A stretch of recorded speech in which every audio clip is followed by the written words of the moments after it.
আসসালামু আলাইকুম। বার্তা নিউজ থেকে আপনাদের সকলকে স্বাগতম। মধ্যপ্রাচ্যের যুদ্ধ সংকট ক্রমান্বয়ে বেড়েই চলেছে। গতকাল ইসরায়েল এবং ইরান একে অপরের উপরে আবারও ক্ষেপণাস্ত্র হামলা অব্যাহত রেখেছে।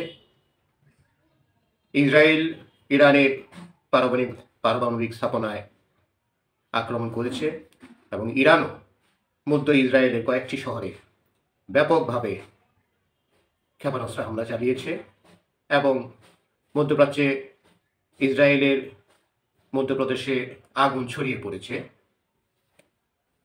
এদিকে যুক্তরাষ্ট্র তার মধ্যপ্রাচ্যের ঘাঁটিগুলিতে ক্রমান্বয়ে যুদ্ধ সরঞ্জাম মজুতের বৃদ্ধি করে চলেছে, যেটা সারা বিশ্বে উত্তেজনার আশঙ্কা দেখা দিয়েছে। এবং রাশিয়ার প্রেসিডেন্ট ভ্লাদিমির পুতিন বলেছেন এতে সারা বিশ্ব তৃতীয় বিশ্বযুদ্ধের দিকে এগিয়ে যাচ্ছে এবং তিনি এ ব্যাপারে হুঁশিয়ারি উচ্চারণ করেছেন। এদিকে এই দুই দেশের মধ্যেকার উত্তেজনা বন্ধ করার জন্য